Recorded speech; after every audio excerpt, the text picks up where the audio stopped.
Fala galerinha, vou começar a estudar aqui agora a parte constitucional dos agentes públicos. Nós vamos começar a entrar basicamente em cada um dos dispositivos do artigo 37 da Constituição Federal.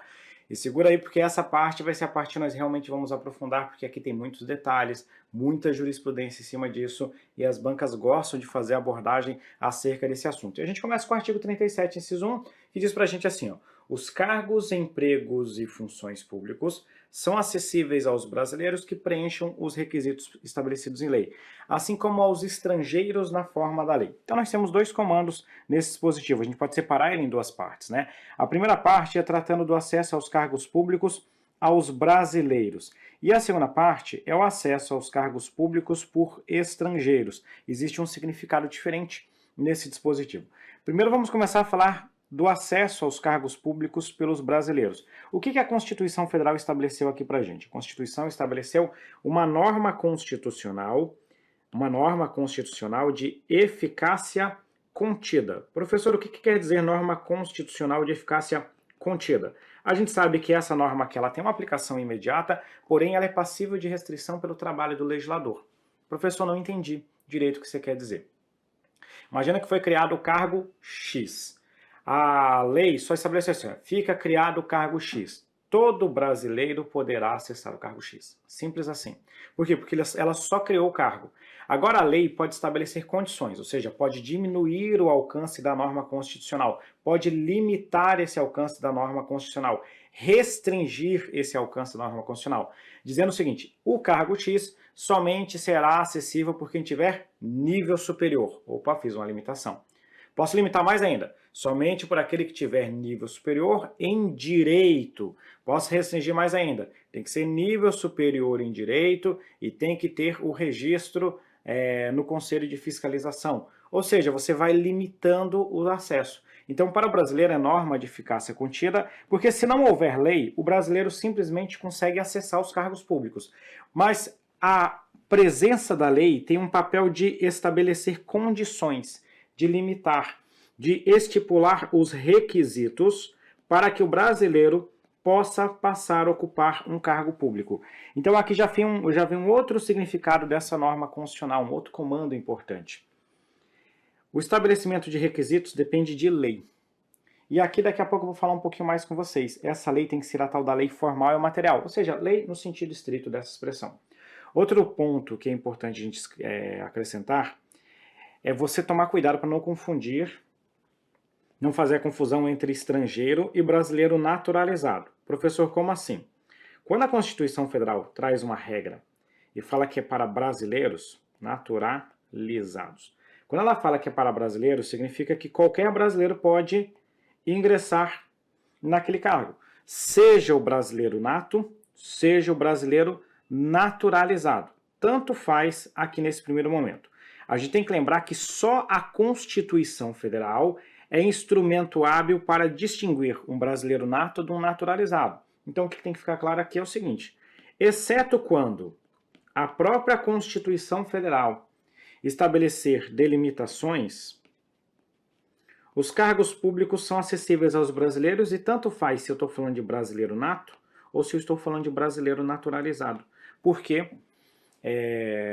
só a Constituição Federal pode fazer essa diferença. Então aqui quando eu falei acessíveis aos brasileiros, volto a dizer mais uma vez, estou sendo redundante aqui, tanto faz se é brasileiro nato ou naturalizado, exceto nas hipóteses em que a Constituição Federal faz delimitação, como por exemplo o presidente da República e etc. e tal. E para estrangeiros, como é que funciona o acesso a cargos por estrangeiros? Aqui nós chegamos numa outra categoria de norma constitucional.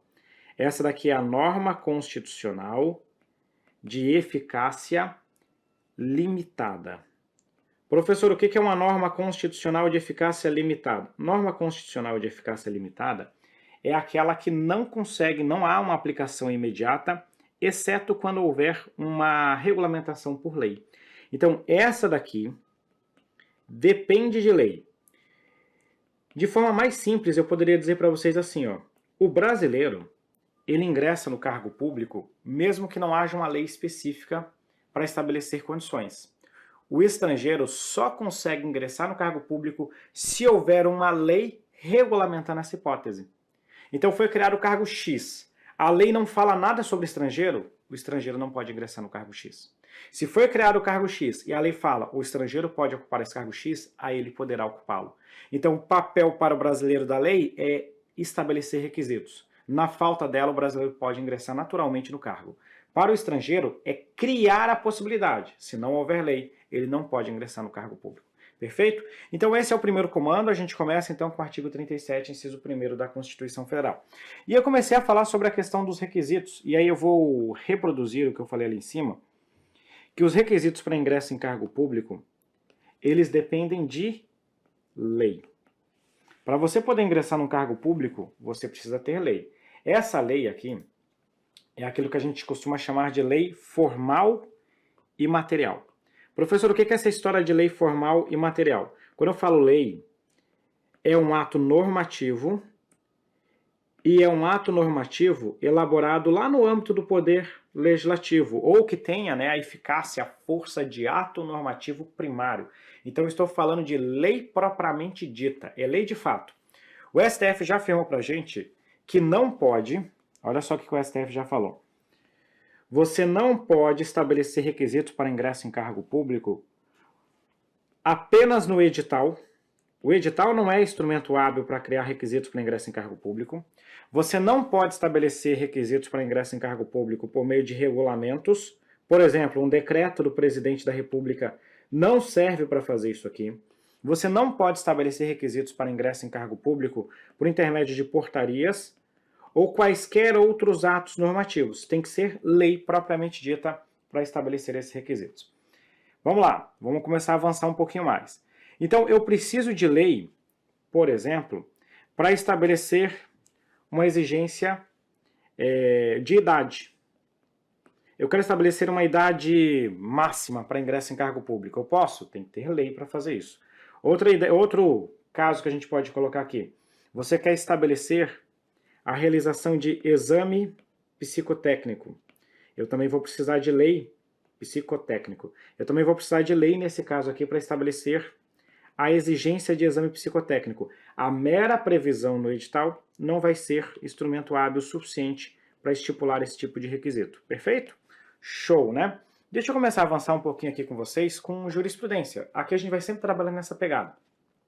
Eu vou explicar o assunto, eu vou começar a esquematizar o assunto, e aí a jurisprudência vai fluindo naturalmente, tá? De forma bem simples, você vai conseguir entender dentro do contexto.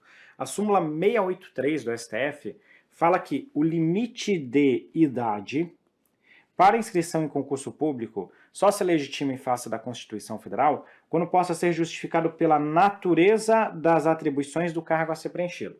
E a súmula 14 fala assim, ó, não é admissível, por ato administrativo, restringir em razão da idade a inscrição em concurso para cargo público. O que eu quero mostrar aqui para vocês são basicamente dois comandos. A súmula 683 e a súmula 14, elas não dizem exatamente a mesma coisa. É parecido, mas não é a mesma coisa. Primeiro, o que a súmula 14 está falando? Que ato administrativo não é instrumento hábil para estabelecer requisito. Mas a lei é.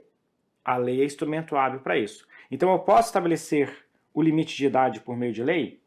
Posso. E o que a súmula 683 está dizendo para a gente? A súmula 683 está trazendo uma outra regra, que além da previsão em lei, ou que a simples previsão em lei, por si só não é suficiente. A exigência, ela tem que ser razoável e ela tem que ser compatível. Vou explicar aqui para vocês, tá? O que eu quero dizer com razoável? Razoável no sentido de que você não pode ter excessos. E compatível porque tem que existir uma correlação lógica entre a limitação e o desempenho das atribuições do cargo. Então vamos pensar em dois exemplos para vocês. Exemplo número 1. Eu estabelecer um limite de idade para ingresso numa carreira policial, para o camarada que vai trabalhar na rua, na operação e etc e tal. É compatível com a natureza das atribuições do cargo? É. O cara vai trabalhar na rua, numa operação de segurança pública, o que vai exigir dele um certo vigor físico. Então, nesse primeiro momento, é natural eu fazer uma exigência de idade mínima. Então, é compatível com a natureza das atribuições do cargo. Ok. Eu estabelecer um limite de idade para um cargo público de auditor da Receita Federal um limite máximo de idade, é compatível com a natureza das atribuições do cargo? Não, óbvio que não. Se o cara tem 25, se o cara tem 30, se o cara tem 40, se o cara tem 50, 60 anos, em quaisquer dessas condições ele consegue desempenhar as atribuições do cargo de auditor da Receita Federal. Então não é compatível com o cargo. Então mesmo que eu edite uma lei, mesmo existindo essa lei não será compatível com as atribuições do cargo e logo ela será inconstitucional. Perfeito? E o que é o razoável? Razoável é o seguinte, eu estabelecer a altura mínima para ingresso num concurso de bombeiro. É razoável, né? Vamos supor que essa altura mínima seja de 1,67 m para os homens. É razoável essa altura? É muito razoável. 1,67 m, beleza. Eu estabelecer 1,70 m é razoável? Pô, é razoável também. Eu estabelecer 2 metros é razoável? Não é razoável. 2 metros já tem um excesso, já tem um exagero. Pouquíssimas pessoas iriam atender a esse requisito. Outro ponto, agora para a gente poder avançar um pouquinho mais e fechar essa parte aqui, teve uma decisão bem interessante do STF acerca de tatuagem. Se seria possível delimitar o ingresso em cargo público para pessoa que tivesse tatuagem.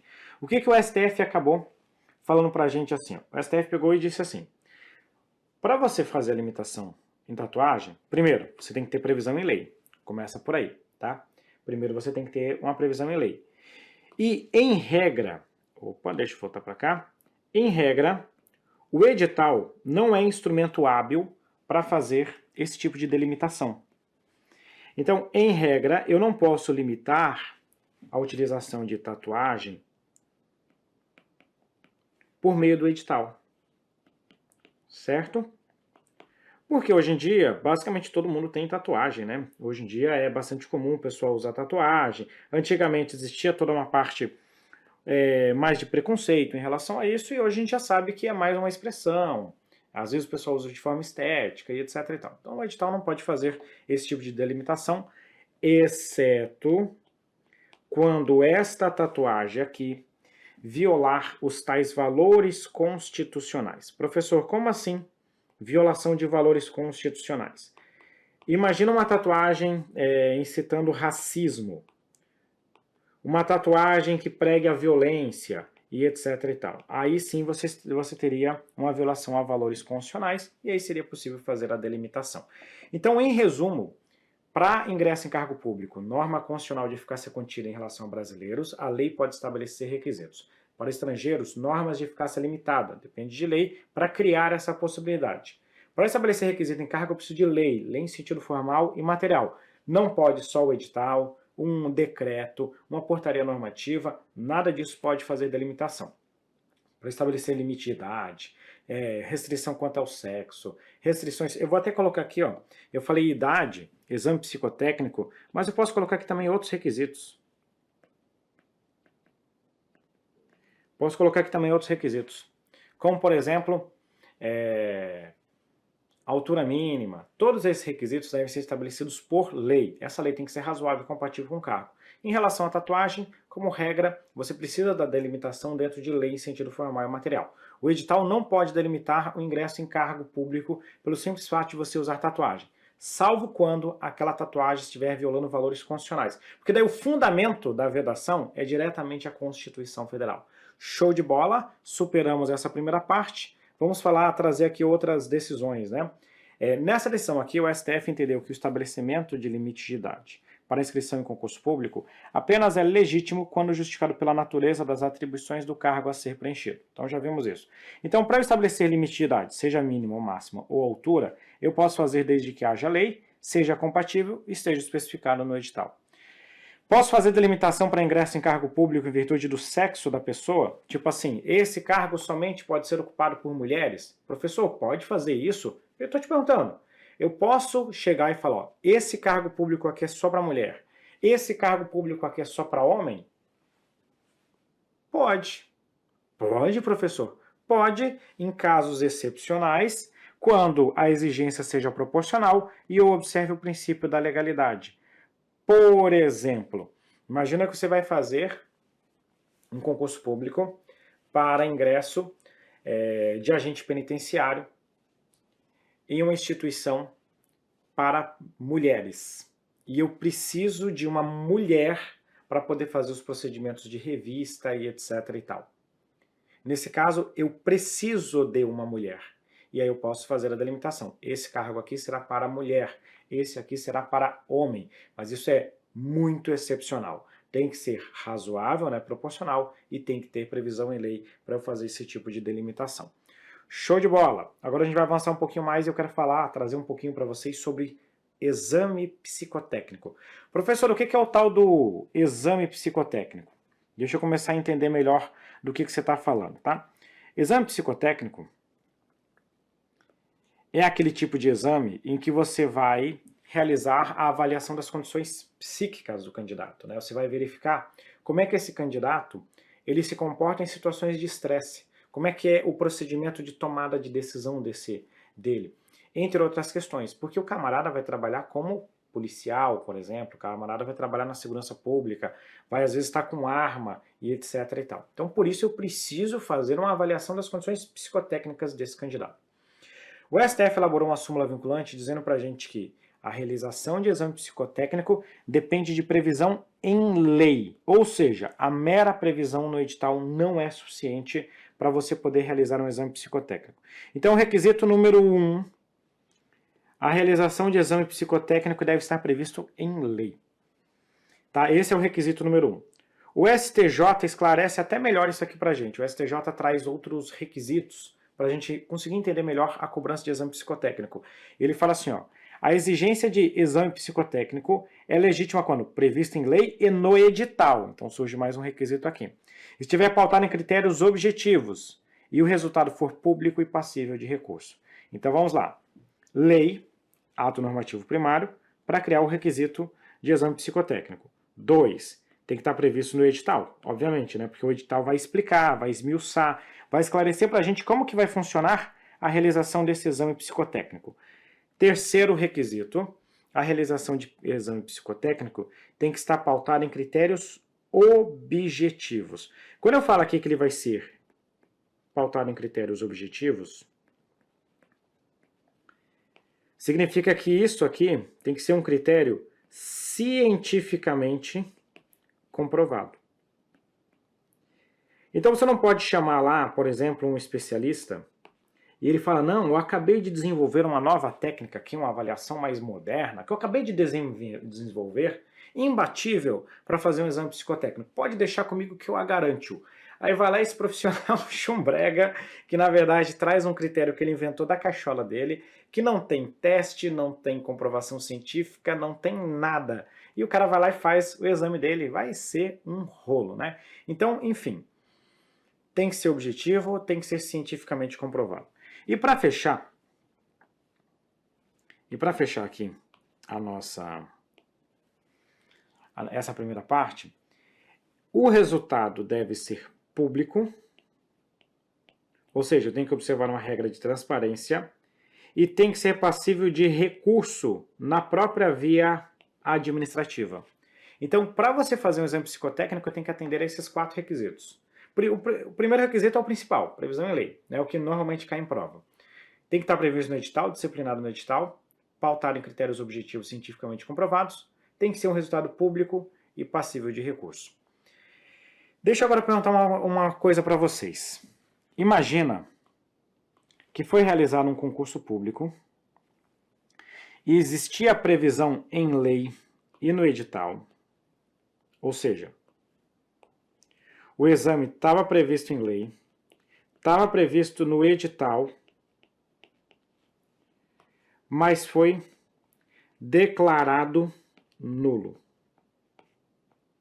Foi invalidado o resultado. Por que ele foi declarado nulo? Porque ele não atendeu, por exemplo, aos outros 2 requisitos. Ele não teve critérios objetivos, cientificamente comprovados, não foi passível de recurso. Nesse caso, houve a declaração de nulidade do exame psicotécnico. Aí eu vou perguntar para vocês, fazer o exame era ilegal? Não, não era ilegal. Qual que era a ilegalidade? A forma como o exame foi realizado. Ele não foi pautado em critérios científicos, objetivamente comprovados, etc. e tal. Isso chegou para o Poder Judiciário e o Judiciário invalidou o exame psicotécnico. Ok. Nesse caso, Como é que fica a situação do candidato?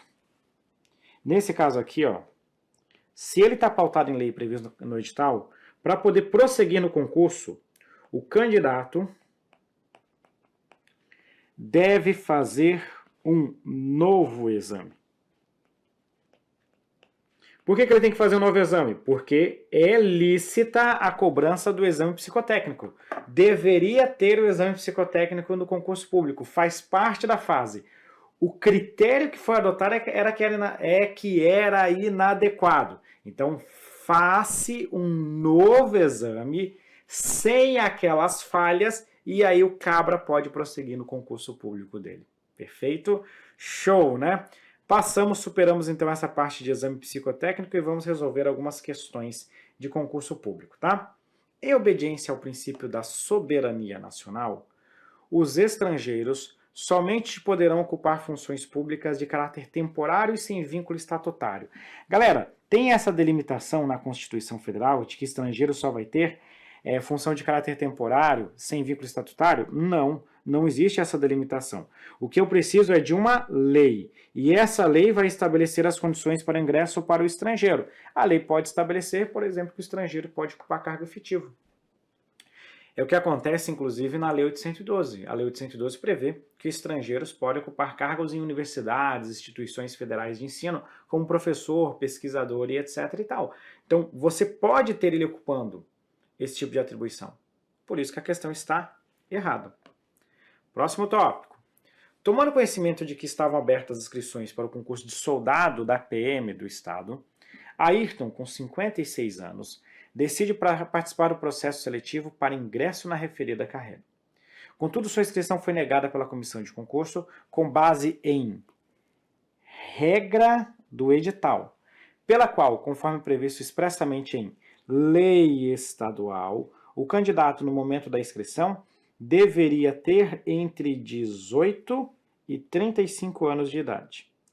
Diante da hipótese em questão, letra A. Houve violação à regra constitucional, segundo a qual o estabelecimento de critérios diferenciados por lei é admitido quando a natureza do cargo o exigir para o seu exercício, e não para admissão. Galera, aqui não houve nenhuma violação constitucional. Existia um cargo público, a lei criou o requisito, e o edital só estava disciplinando isso. Então não tem nem qualquer violação. Dá para a gente questionar um pouquinho a questão do momento da comprovação. Existem alguns debates sobre o momento da comprovação da idade, né? Porque, em regra, você comprova os requisitos para ingresso em cargo público na posse. Agora, quando a gente fala de idade máxima, a idade máxima você comprova no momento da inscrição. Até isso a banca percebeu na hora de elaborar essa assertiva. Então, a idade máxima você comprova no momento da inscrição. Dava para debater algumas coisas do enunciado da questão, mas isso é irrelevante para a solução da assertiva. Letra B. Houve violação à regra constitucional que proíbe a discriminação por motivo de idade, de modo que nem por lei podem ser estabelecidos requisitos de ordem etária. Pessoal, nem por lei, a lei pode sim. Ele falou assim, ó, nem por lei eu poderia estabelecer, a lei permite que eu estabeleça requisitos. Então, letra B está errada. Letra C. Houve violação ao princípio da isonomia entre os candidatos, em razão de não se justificar a existência de previsão de critério etário utilizado como fundamento na negativa à inscrição de Ayrton, diante das atividades desempenhadas pelo cargo a ser ocupado. Olha, essa letra aqui ela não é assim totalmente bizarra. O STF entende que tem que ter compatibilidade na hora que você estabelece requisito etário. Mas qual que é a função do cara? O cara vai ser policial militar, soldado, vai trabalhar no fronte, vai trabalhar na linha de frente. Se ele fosse ser médico da polícia, aí tudo bem, aí não faz sentido estabelecer idade. Agora, soldado, cara que vai para frente, para a linha de combate ao crime, esse pode sim ter estabelecimento de idade. Letra D, não houve irregularidade no ato da comissão de concurso ao vetar a inscrição de Ayrton, uma vez que, assim como ocorre no setor privado, o órgão responsável pela seleção por meio do concurso tem ampla discricionariedade. Galera, o órgão não tem ampla discricionariedade. Os requisitos são estabelecidos em lei. O órgão vai acatar o que estiver na lei na hora de estabelecer os requisitos. Então aqui também está errado. E a letra E diz assim, ó, não houve irregularidade no ato da comissão do concurso ao vetar a inscrição de Ayrton. Haja vista que o ordenamento jurídico nacional autoriza que lei estabeleça um limite de idade para inscrição de concurso público, quando tal medida se justificar pela natureza das atribuições do cargo a ser desempenhado. Perfeito. Não houve irregularidade, a situação estava prevista em lei, e o STF entende que a lei pode estabelecer requisitos quando se justificar pela natureza das atribuições do cargo. Letra E, portanto. Mais uma outra questão aqui. Com o objetivo de recompor os quadros da Polícia Militar, o governador autorizou a abertura do preenchimento de concurso público. Ao elaborar o edital, a Polícia Militar, a despeito da inexistência de disposição nesse sentido em lei, incluiu entre os requisitos para ocupação as alturas mínimas de 1,75 m para homens e 1,65 m para mulheres. Considerando o quanto disposto na Constituição, bem como na jurisprudência do STF, a exigência feita se mostra ilegítima, uma vez que, embora prevista no edital, não havia lei em sentido formal e material amparando tal exigência. Correto, né? O STF entende que tem que ter lei propriamente dita, né? Lei tanto no aspecto normativo como também que siga um rito normativo. Então, lei formal e material. Por isso que a questão está certa. Essa questão, acho que na verdade é a mesma que está aqui, tá? Só que aqui eu tinha adaptado ela. Então, aqui simplesmente a gente vai procurar o gabarito que coloca que a exigência é ilegítima, uma vez que você não tinha lei em sentido formal e material para amparar tal exigência. Então é a letra C. Resumindo, tá? Para vocês entenderem por que eu não vou resolver aqui nos detalhes. Essa questão aqui é essa daqui, só que essa é a versão correta dela, né? A versão com múltipla escolha, e o gabarito naturalmente é a letra C. E com isso nós concluímos esse primeiro bloco sobre os requisitos para ingresso em cargo público. Até daqui a pouco.